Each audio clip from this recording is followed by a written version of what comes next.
João, capítulo 18, do verso 1 ao verso 11. Diz assim a palavra do Senhor. Tendo Jesus dito estas palavras, saiu juntamente com seus discípulos para o outro lado do ribeiro Cedron, onde havia um jardim, e aí entrou com eles. E Judas, o traidor, também conhecia aquele lugar, porque Jesus ali estivera muitas vezes com seus discípulos.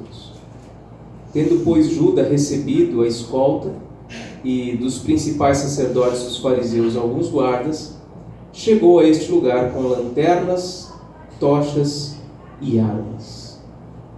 Sabendo, pois, Jesus todas as coisas que sobre ele haviam de vir, adiantou-se e perguntou-lhes: A quem buscais? Responderam-lhe: A Jesus, o Nazareno. E então Jesus lhes disse: Sou eu. Ora, Judas, o traidor, estava também com eles. Quando, pois, Jesus lhes disse: Sou eu, recuaram e caíram por terra. Jesus de novo lhes perguntou: A quem buscais? Responderam: A Jesus, o Nazareno. Então lhes disse Jesus: Já vou-lo declarei que sou eu. Se é a mim, pois, que buscais, deixai ir estes, para se cumprir a palavra que disseram: Não perdi nenhum dos que me deste.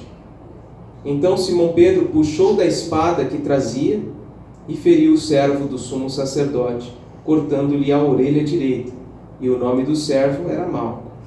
Mas Jesus disse a Pedro: Mete a espada na bainha. Não beberei porventura o cálice que o Pai me deu? Até aqui a palavra do Senhor. Vamos orar.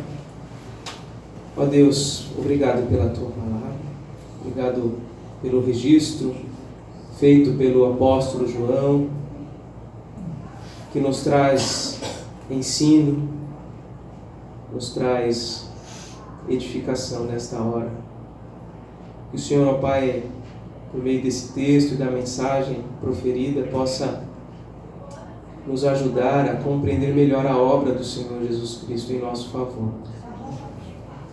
Abençoa meus irmãos, a mim. Somos todos muito limitados, Pai. Que o Teu Espírito nos esclareça o sentido dessas palavras e nos ajude a aplicar o ensino dela em nossa vida. Oramos em nome de Jesus. Amém. Amém. Você e eu temos pessoas que nos chamam a atenção. Pessoas que nos chamam a atenção por sua beleza, pelo seu talento, pela sua criatividade. Pessoas muito criativas, pelo profissionalismo, a simpatia delas, ou qualquer outra coisa. A gente se admira de algumas pessoas. Eu tenho grande admiração por algumas pessoas e até confesso que no fundo eu gostaria de ser um pouquinho como elas, em alguns aspectos. Eu imagino que com você seja assim também. Existe um grupo de pessoas fissuradas em histórias em quadrinhos e também nos super-heróis dessas histórias. Essas pessoas sabem tudo de todos os personagens, adoram falar dos seus super-heróis favoritos, falam da sua força, falam dos seus poderes, falam de suas vitórias contra os seus maiores inimigos. E neste texto, o apóstolo João fala de alguém que supera todas essas pessoas e todos esses super-heróis que eventualmente passaram pela nossa mente neste momento. Alguém que tem um poder incomparável. João nos fala de alguém que é todo-poderoso. Alguém que é um verdadeiro Deus-homem. E que mesmo assim se deixa prender por um poder muito menor do que o dele. E a pergunta que a gente pode fazer é: se ele é mais poderoso, por que ele está se deixando prender? Será que ele tem algum plano? Hoje nós vamos ver que Jesus, o Todo-Poderoso, Deus homem, ele se entrega à prisão, a fim de que ele possa tomar o cálice da ira, preparado pelo Pai. Vamos ver isso em 2 pontos. O primeiro ponto, do versículo 1 ao versículo 9. Jesus tem absoluto controle da situação. Jesus tem absoluto controle da situação. Vamos lembrar um pouquinho o contexto. Nós temos já estudado esse texto desde o domingo do dia 13 de janeiro deste ano. E nós vimos nas últimas semanas, do capítulo 13 para cá, um momento especial que Jesus tem com os seus discípulos. É a última noite antes da sua crucificação. É o momento que ele realiza a ceia, institui a ceia, que ele lava os pés dos seus discípulos, e ele passa a ensiná-los, ele passa a encorajá-los, ele passa a preparar os seus discípulos para aquilo que iria acontecer na manhã seguinte, que seria terrível para eles. Aquele que eles estavam seguindo já há 3 anos seria morto, seria crucificado, e eles ficariam muito impactados com isso. Jesus estava preparando, dizendo que viria um Consolador, dizendo que iria para preparar lugar para eles.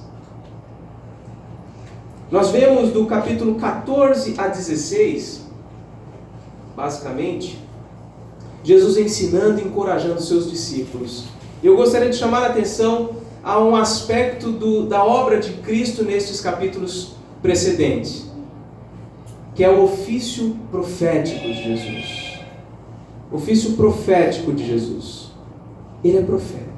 Ele é o profeta maior do que todos os seus antecessores. O seu ensino é a revelação do próprio Deus para nós. Então, ele passou um momento longo daquela noite, conversando com seus discípulos, ensinando seus discípulos, desenvolvendo este ofício profético diante dos seus discípulos. E aí nós vimos na semana passada o capítulo 17, que contém a oração chamada de oração sacerdotal. Ele intercede pelos seus discípulos. Ele intercede não só por aqueles que estavam diante dele, mas por todos quantos viriam a crer nele por meio da sua palavra. E certamente ele tinha em mente, na sua mente infinita, toda poderosa, né? A mente de Deus, ele tinha a minha vida e a sua vida, certamente, enquanto ele estava orando, pedindo ao Pai em nosso favor. Então, eu gostaria de chamar a sua atenção para, neste capítulo 17, o desenvolvimento da sua obra sacerdotal como intercessor em nosso favor. E agora, do capítulo 18 até o final, nós vamos ver a continuidade de como esse ofício sacerdotal se desenvolve, porque ele não só intercede, ele também entrega a sua vida, ele também realiza um sacrifício perfeito em nosso lugar. Mas aqui nós temos uma mistura de ofícios, desse capítulo 18 em diante. É o ofício sacerdotal, por um lado, em operação, porque ele está se entregando como oferta por nossas vidas, mas há também aqui o ofício real. Ele é rei. Ele é o soberano Senhor, que veio para guerrear a nossa guerra e vencer as nossas batalhas, vencer os nossos inimigos, para nos dar a salvação. Ele está aqui como rei, no controle absoluto da situação, entregando-se como estratégia para vencer lá na frente. Em Zacarias, profeta Zacarias, capítulo 6, versículo 13, há essa verdade descrita lá pelo profeta. Ele mesmo edificará o templo do Senhor e será revestido de glória. Assentar-se-á no seu trono e dominará. E será sacerdote no seu trono. E reinará perfeita união entre ambos os ofícios. O profeta, muito tempo antes de Jesus vir ao mundo, encarnado, o profeta já havia dito: este que vai vir, o ungido do Senhor, o Messias, ele desenvolverá ambos os ofícios de forma uniforme, conjunta. Ele será sacerdote e rei. Nós vemos do versículo 1 ao versículo 2 que Jesus vai com seus discípulos para um lugar muito conhecido.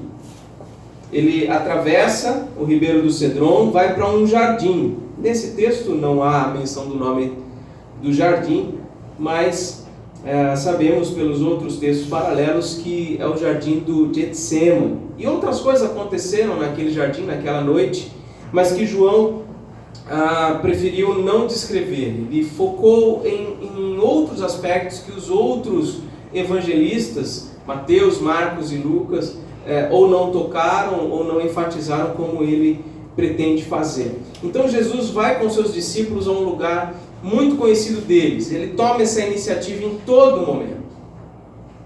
Ao longo dessa narrativa é ele quem toma a iniciativa das coisas. E diz o versículo 2 que Judas, o traidor, conhecia aquele lugar. Eles já estiveram ali muitas vezes com Jesus. E ele chega ali não sozinho. Versículos 3 e 4 mostram que Judas chega com uma guarda ali, com pessoas junto com ele, né? Judas, tendo ele recebido a escolta, quer dizer, ele foi lá escoltado, e da parte dos principais sacerdotes e fariseus ele recebeu alguns guardas, e então ele chega lá com essas pessoas, e ele chega com lanternas, tochas e armas. E aí nós vemos Jesus se adiantando ao grupo. Ele não se esconde. Ele não está com medo. Ele se adianta. E ele pergunta aí no versículo 4, a quem buscais? A quem buscais?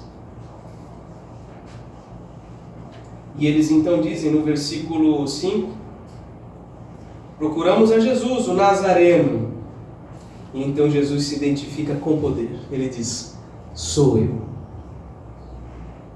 E diz o verso 6, que quando ele disse isso, eles recuaram e caíram por terra. Então Jesus perguntou de novo, a quem buscais? E eles disseram, a Jesus, o Nazareno, talvez meio atordoado, sem entender o que estava acontecendo. Jesus repete, e ele diz que já tinha dito, sou eu. Se a mim é quem buscais, deixai ir estes. E aqui nós vemos novamente Jesus tomando a iniciativa de proteger os seus discípulos. Porque era somente ele que tinha que passar pela cruz. Ele então protege os seus discípulos. Então vemos Jesus tomando a iniciativa, assumindo o controle de toda essa situação. Jesus não se esconde. E por que ele não se esconde? Ele não pode se esconder porque ele é reconhecido pelo apóstolo Paulo como o segundo Adão. Adão foi quem negligenciou, não protegeu o jardim, deixou que a serpente entrasse no jardim, atendeu à sugestão da serpente, e quando Deus foi ao seu encontro, ele se escondeu. Jesus não. Jesus não tem do que se esconder. Ele é o segundo Adão, que veio para fazer o que o primeiro não fez, não foi capaz de fazer. Judas certamente traiu Jesus, se propondo a testemunhar que ele estaria criando um motim, criando um grupo que iria tentar assumir o poder de Israel. Judas se deixou levar pela ambição. E então ele chega, e nos outros evangelhos nós vemos que ele traz Jesus, aproximando-se de Jesus e beijando Jesus. Mas quando Jesus se identifica e ele diz, sou eu, ou eu sou, aqueles homens têm um vislumbre, um breve vislumbre da glória do Todo-Poderoso e Rei, o Senhor Jesus Cristo. Eles caem para trás. É exatamente quando Jesus pronuncia o nome pactual de Deus no Antigo Testamento. E aqui nós vemos a continuidade, um aspecto da continuidade da palavra de Deus. Aquele Deus que se revelou a Abraão, aquele Deus que se revelou a Moisés. O grande eu sou estava ali diante deles. Eles puderam ver que aquele homem não era um homem comum. Tudo está preparado para a batalha, mas não porque aqueles homens estão prontos para matá-lo. Tudo está preparado porque Jesus está pronto a se entregar. Se entregar por nós. Esse texto deixa, e daqui em diante, tudo vai ficando cada vez mais claro, de que quem está para morrer é o Cristo, o Filho de Deus, que tem absoluto controle de todas as coisas. Jesus faz tudo de modo intencional. Jesus está realizando a sua obra sacerdotal e real. E aí nós chegamos ao segundo ponto. Jesus se entrega à prisão como estratégia para conquistar a nossa salvação. Versículo 10 diz que Pedro puxou a espada e feriu o servo do sumo sacerdote, cortando-lhe a orelha direita. E o nome do servo era Malco. Provavelmente Pedro era canhoto. Bom, mas isso é só um detalhe. Nós vemos que Jesus está no controle da situação. Ele tem um plano em mente, mas Pedro não entendeu isso. Pedro ainda não estava claro o suficiente para Pedro. Pedro tenta resolver a questão ali, tenta resolver a coisa com espada. Mas o que Jesus tem a realizar, a nossa salvação não pode ser conquistada por qualquer esforço humano. Pedro achou que poderia resolver com a sua espada, mas não, ele não poderia resolver. O caminho da árvore da vida precisa ser aberto. A cabeça da serpente precisa ser pisada. A morte precisa ser vencida. A ira de Deus contra o pecado do seu povo precisa ser desviada. E Pedro não poderia fazer nada para resolver essa questão, ou essas questões. Nenhum homem é capaz de fazer qualquer uma dessas coisas, a menos que seja um homem sem pecado e que tenha um poder divino. E Jesus é este. Ele é o Messias. Ele é o Cristo. Ele é o ungido de Deus. Ele foi enviado para fazer o que Adão não pôde fazer.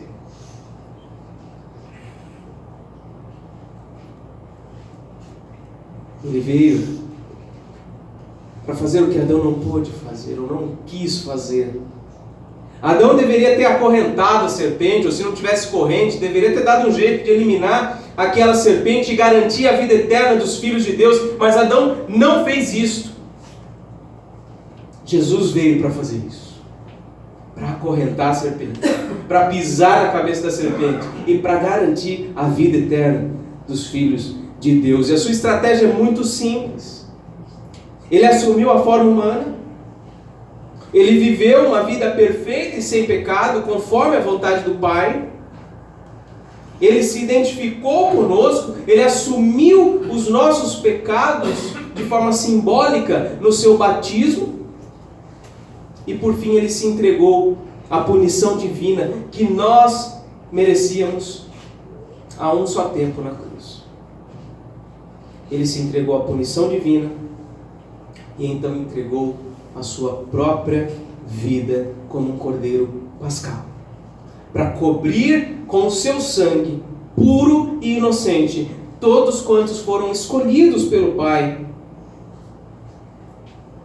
e por ter o seu sacrifício aceito pelo Pai como substitutivo por todos nós, no terceiro dia ele ressuscitou. E essa era a sua estratégia. Neste momento, já havia assumido a carne humana, já havia vivido de forma perfeita e então estava se entregando à punição divina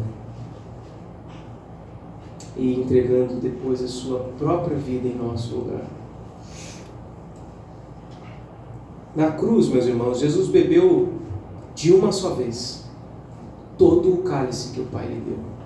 E esse cálice, como diz aí no versículo 11, que ele deveria beber, mete a espada na bainha, Pedro, não beberei porventura o cálice que o Pai me deu. Esse cálice é o cálice da ira de Deus. contra os nossos pecados. Nós não temos como imaginar o tamanho, a intensidade da ira de Deus contra o pecado. Mas nós temos como vislumbrar algumas pequenas gotas deste cálice que já caíram. Quando pelo pecado de Adão, a morte passou a todos os homens, temos gotas deste cálice. Quando as águas do dilúvio cobriram a terra, foram derramadas, exterminando quase a totalidade dos homens e dos animais e de tudo, nós vemos gotas deste cálice. Quando a linguagem dos homens foi confundida, os homens foram espalhados em Babel, nós vemos pequenas gotas deste cálice. Quando houve chuva de fogo e enxofre sobre Sodoma e Gomorra, nós vemos gotas do cálice da ira de Deus sendo derramadas sobre aquele povo imoral, pagão. E Jesus estava prestes a beber todo o cálice da ira de Deus de uma só vez, para que nós não tivéssemos que tomar nenhuma só gota.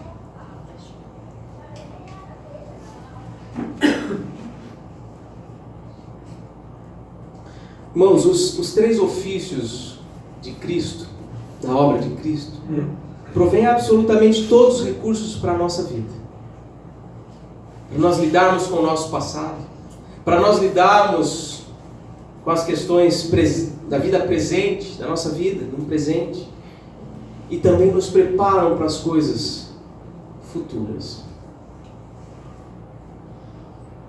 Nada que possamos fazer pode nem colaborar e nem atrapalhar os planos de Deus em nos salvar. Por quê? Porque o rei venceu o que tinha que vencer. O sacerdote já entregou a oferta perfeita que tinha que entregar. Tudo já foi feito. Nenhuma só gota do cálice da ira de Deus sobrou para nós bebermos. Mas é verdade que o povo de Deus, vez ou outra, sofre. Mas o sofrimento decorrente da fé cristã não é beber o cálice da ira de Deus. Nem se aproxima disso.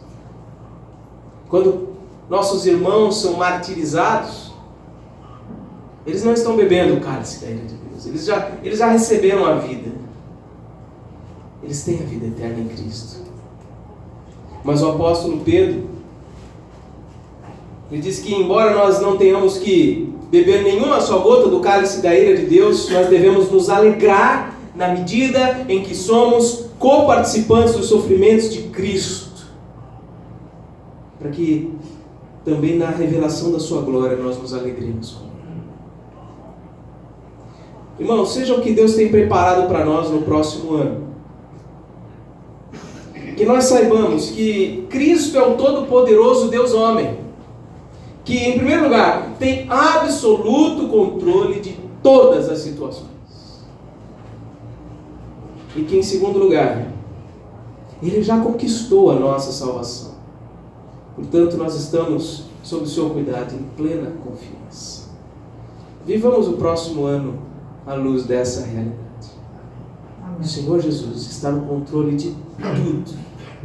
E o que precisaria ser feito para resolver o nosso maior problema, que era a inimizade com Deus, já foi realizado. Ele já estabeleceu a paz nossa com Deus. Não tem nada melhor do que isso. Está tudo feito, tudo realizado, prontinho. A gente precisa apenas, crendo nestas coisas, viver com alegria, com disposição, para a glória do Senhor.